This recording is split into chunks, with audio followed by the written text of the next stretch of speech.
Good morning. So you saw me and Anisha bringing down the bucket with the teeth. That's because this wall on the left side was still in contact with the hill, so it was a lot softer with the rain and everything and water coming through, I guess. The side here on the right is a lot harder because it didn't get the groundwater anymore. So I'm gonna scrape it off as much as I can, then put on the big bucket again to fill up the dumper. So it's gonna take a little bit more time, and I only have 2 more dry days left and then it's gonna start raining, so let's hope it doesn't rain too much. The water you see here is not rain. This is actually a spring that's underneath here, and that is what we had been told when we bought the property, that there was a spring behind the corner of the old barn which was deteriorating the walls and everything. So that was actually 100% right, because I found it here. This is 24/7 and there was no other way for this water to go than through the foundation of the barns, and that's why that corner is badly damaged and why the roof is starting to cave in.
There is a lot of groundwater or a spring pushing, so it is already filling up with water, which is a good thing because it was always becoming a whole muddy place over here, so that's why the trench is here as well. This will be the place where I'll put a drain. I'm gonna put a drain here and I'm gonna put a drain next to the buildings. So we'll have 2 drains, buildings over there, and we're gonna slope it a little bit like this.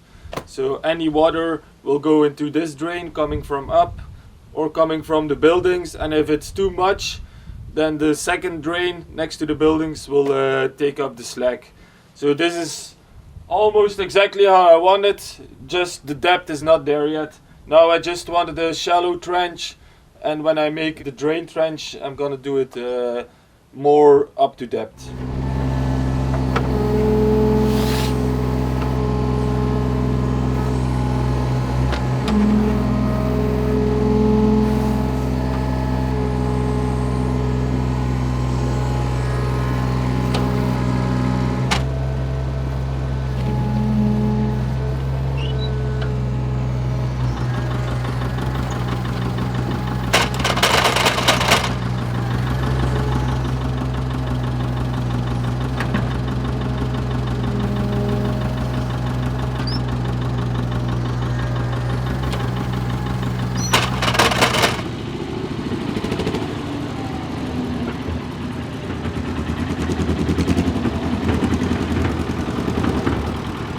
Alright, done.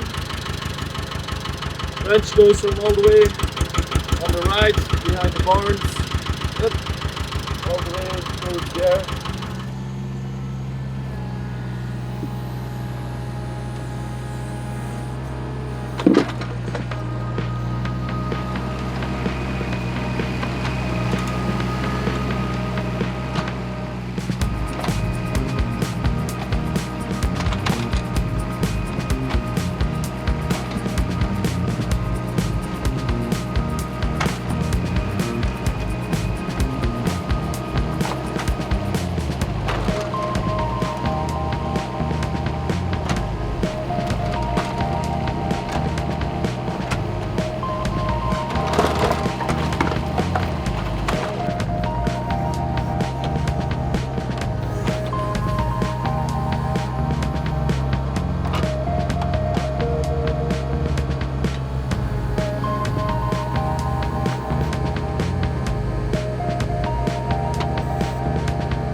Odintje.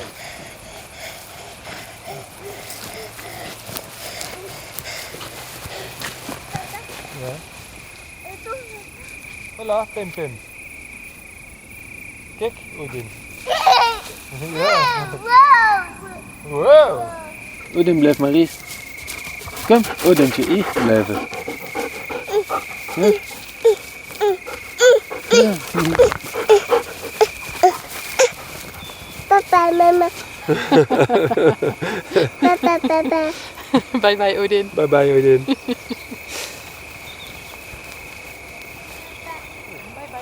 Ja, ik kan nu iets een keer doen.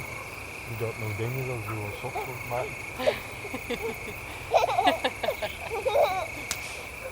Maar je merkt het, hè. Het is voorbij. Hè. Volgende is de blaadjes van de dingen.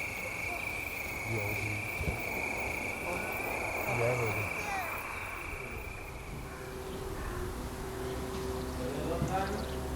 There is something about unpacking a new tool that brings father and son together.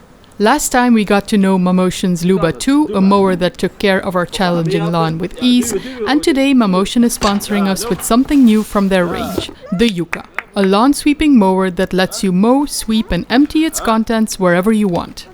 It's always a win when technology handles the routine tasks, leaving us more time for the things that bring us joy or are higher on our list of priorities. Haha, dat ken je al, hè, Odin? Wee. Ja, wee!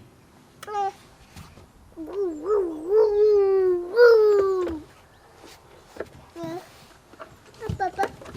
Ja, Odin.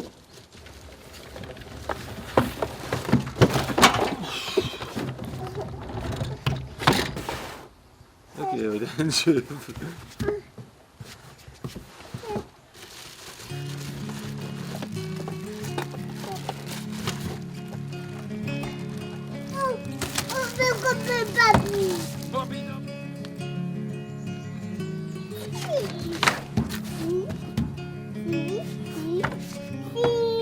Ja, boekje.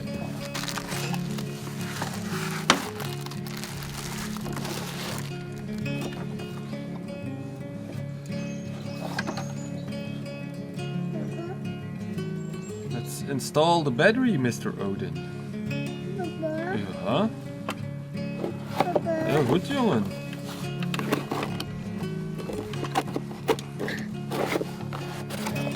Oh, papa. Ja. Oh, stik het maar in die doos, jong.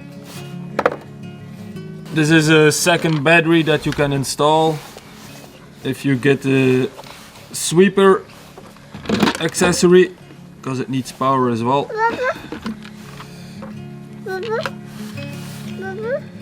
Papa. Oké. Ja. Die aankomen ook.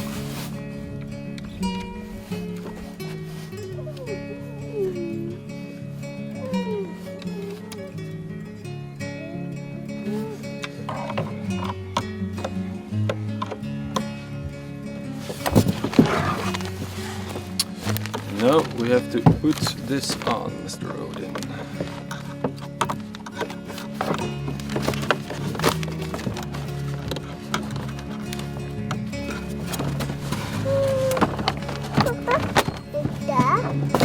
Okay. No.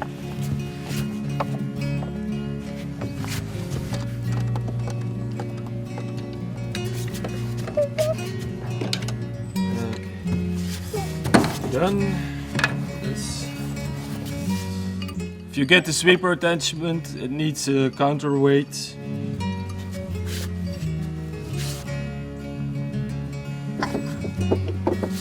Dada. Ja, dada.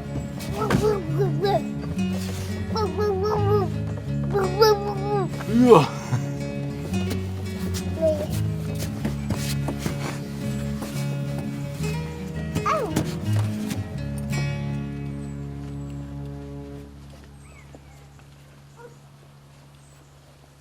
We've been having a lot of rain lately. In between the little dry periods I have been driving, but it gets really slippery. On top where I'm digging it's okay to drive, but here on the dam behind me it was getting quite sketchy. So yesterday I tried to flatten it a little bit more with the excavator, but even my excavator is sinking. Today I'm gonna do some other stuff. Hopefully the sun dries it out a little bit. I'm getting there slowly, so it's just this weather. It's again, it's giving me the vibes from last year, to be honest. The only difference is it started 2 weeks earlier compared to last year.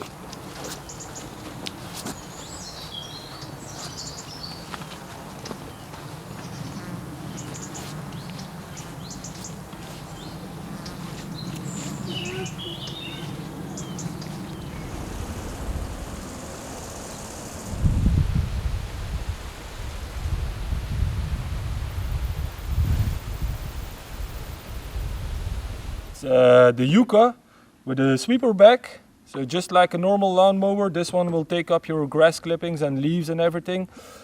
There are some differences between the two. If you take off the sweeper attachment, which is easy, and you just buy the Yuka compared to the Luba 2, then this one is a lot cheaper. So what are the main differences? This one, if you look underneath, has one wheel in front, which is not powered, and it has 2 wheels in the back. This one is all-wheel drive, so that's a big difference. This one has suspension, so it can go over a lot rougher terrain than the Yuka. What else? Well, this one has a front bumper, but actually this one as well, it's the whole casing that has the front bumper. So don't worry, they both have a detection. It's just a different system. On this one, you have 2 discs with 4 blades. On this one, 2 discs with 3 blades.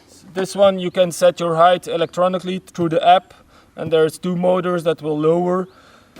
This one you have to do it manually on top, which is not a big problem, by the way, but that's also a difference. They both have the vision module. They both use the app.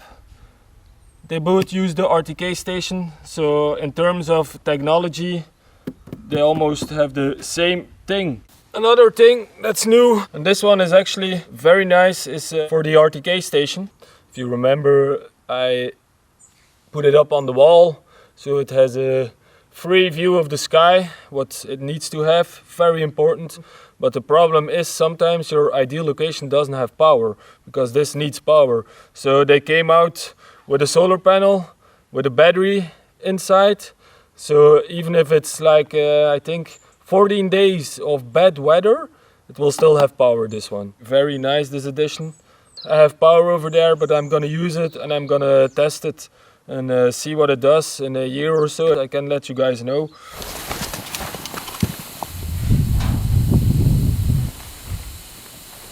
Here they are next to each other, charging. The only extra thing I have to do with this one is set up where it can discharge or unload its clippings or leaves or anything.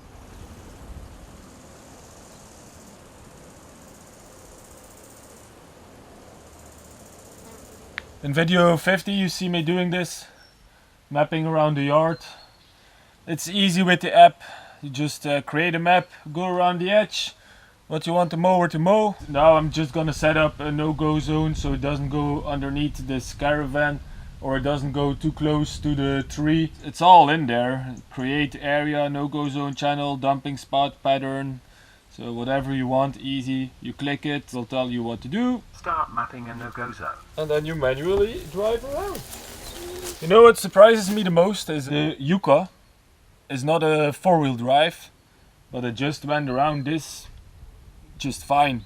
So I don't expect much problems in the yard, to be honest. I really think it's the more difficult obstacles that you will need a Luba 2. So just look at your yard, but if it's one piece and just grass,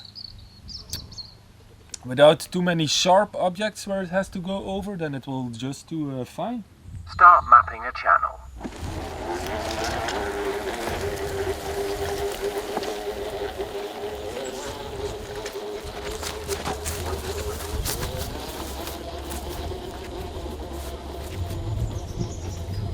What is different that this one cannot do, this one doesn't have the sweeper bag, that's only for the Yuka.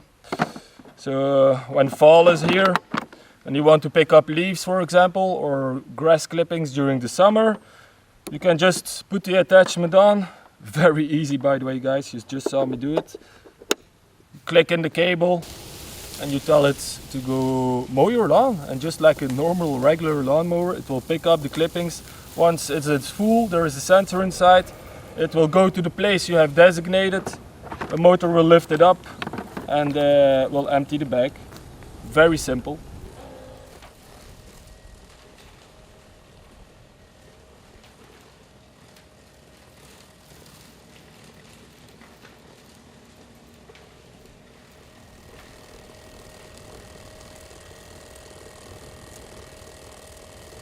Alright, the Yuka. We're very happy with it. The way it handles our field, I'm gonna call it, because this is not a yard, is amazing. I thought it would have more difficulty because it's not 4x4, but it does it perfectly. The only thing you need to be aware of, if you get the sweeper attachment, it can only handle 18% slopes, and if you don't have the sweeper attachment, then it can handle 45-degree slopes. So that's a big difference. So that's the only thing you need to be aware of if you buy this combination. But for the rest, it's an awesome product. It cuts your grass, it picks up the grass and leaves and any other things. It goes to the destination where it needs to empty itself, and it just does it. So for some people, it's gonna be amazing, this combination. Especially on flat lawns, it's gonna be top.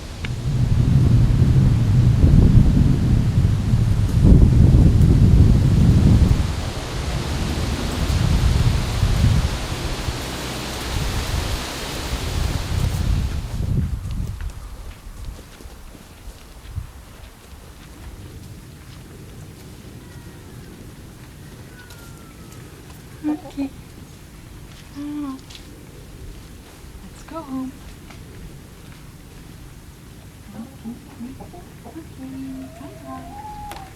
See you tomorrow.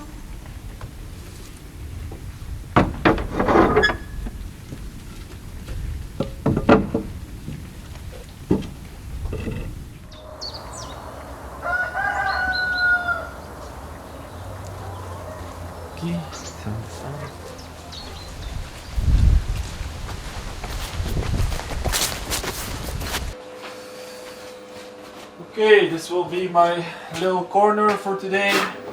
I'll give you a little explanation of what we have here, because I've seen some people asking what we have. This is a Victron off-grid, on-grid system, so we're still connected to the grid. We have a inverter for the solar power. So what does the solar do? You have the solar panels, power comes in here, converts it to 48 volts and charges up the batteries. They're server style batteries, so they fit in here. Then we have a multi-plus 2, and what does this do? It takes the power 48 volts out of the battery and converts it, because we're in Europe, to 220, 230 volts, so we can power up the house. This one can do between 4 and 5 kilowatts. So we need a second one to be able to comfortably power our house. Most of the time it works, but if Anisha starts cooking and the boiler for the hot water is on, then this one can get overloaded if there is no grid. And that's the easy part. We have grid, so it takes 4 or 5 kilowatts of power through this inverter out of the batteries, and it adds the rest of the power that we need from the grid. So in my opinion, there is grid power here, so why wouldn't I use it? The nice thing about this system is it saves me a lot of money, because the power that we create ourselves, we can store it in the batteries, and during the night we take it out of batteries. So we don't take that much power out of the grid. So I'm gonna power them down, disconnect them, so I don't get a shock over there in the distribution board. and you immediately heard the multiplus was a lot quieter because it's not inverting, it's not taking power out of these anymore. So now it's just grid power, so it's receiving grid and it's just sending it through, so it doesn't have to work. This is a distributor, so this is where the batteries come in and where it takes out power to the multiplus, or the solar charger puts power into the batteries. And that's exactly what I need to do now, is add a second one next to here, because this one is full. It has 4 inputs and 2 batteries on it already, so I'll put another one next to it with another 4 inputs. So this is a Lynx from Victron, Lynx distributor board. I know we're not sponsored, I told you guys. I just like Victron, it's quality stuff, and especially if you use it in this setting, I want it to just work and not be busy with it all the time.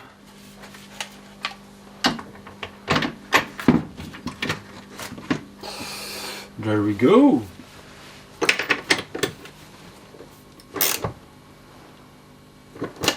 Okay.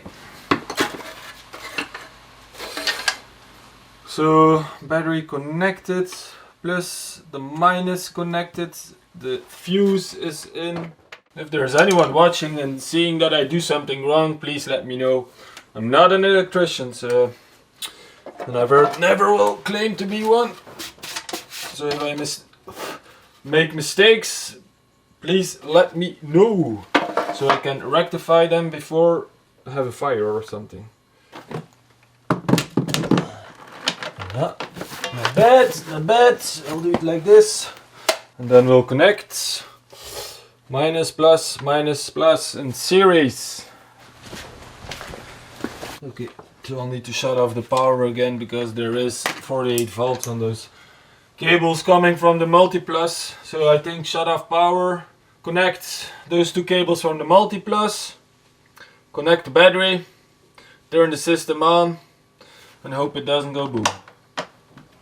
Sounds like an idea.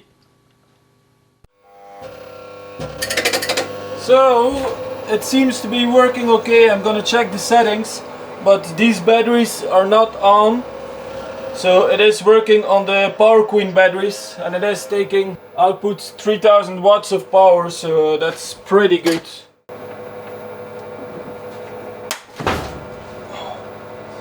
Okay, that's why you turn off the system. So you go on there without frying me. This is why I love to be a plumber. I don't like electricity. The sparking just drives me nuts. When something sparks, I'm like, okay, everything's broken. Up, we got lights. Let's turn on the solar system. So the battery is showing 98.5. So this is this battery bank from Power Queen that is working. The other ones are off. So that's perfect. It is powering the house. Alright guys, you saw me installing these batteries into our system, but I made a mistake. These batteries have 16 cells inside, and our current batteries inside the system have 15 cells, which means they have a slight voltage difference between this battery and the Pylon-Tech batteries. So I can't do them both together in the system. Solution: take these out of the system and I'm gonna make a mobile power bank out of them. I can use around the land. I needed something, so it's gonna be a good solution.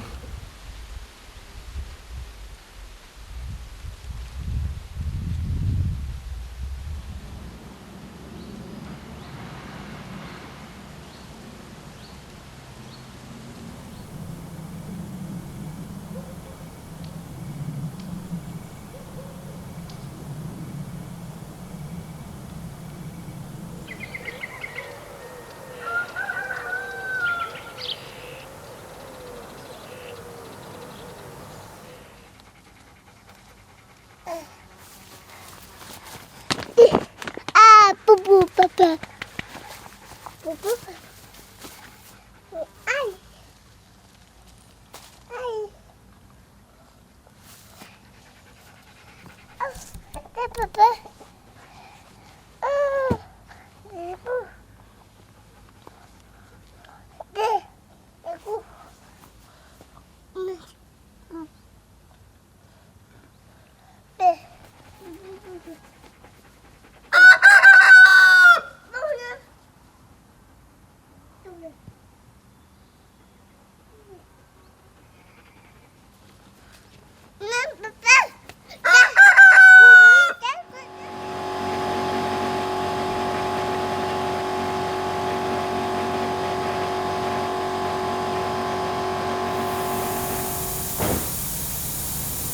The tire is busted. Well, it has an inner tire, and I think the inner tire is punctured. Because I don't have a jack yet, I'm gonna buy one. It's stupid that I don't have one. I'm gonna fill the tire up, drive as fast as I can down to Claude, take it off, take the tire off, see what we can do with the inner tube, and if not, I'm gonna buy a new inner tube. The inner tire, we can't fix it. When I noticed, I was already down there, and the dumper was loaded, so there was a lot of weight on it.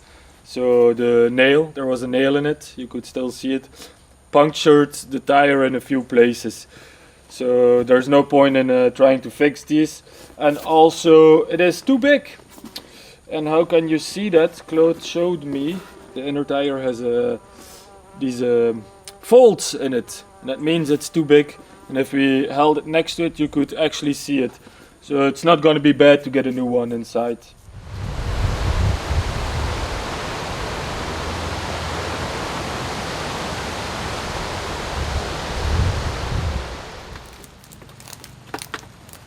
Alright, Claude to the rescue. The tire is fixed. We put a new inner tube in and we straightened the rim a little bit because it's an old machine. It has been battered a little bit around the rims. And what I also need to do is fill up the brake fluid. I ordered a new master brake cylinder and it should be here half October, but until then I have to refill it. It's the first time I refilled it.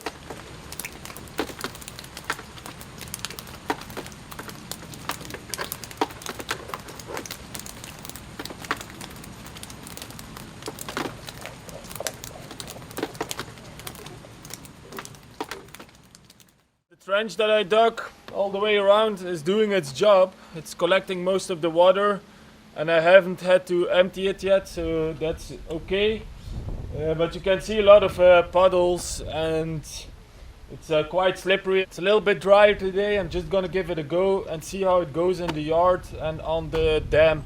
I made little trenches on the dam to get the water off, so it's not that slippery when I drive on it. I'm just gonna give it a go, try it out and see if I can keep on working.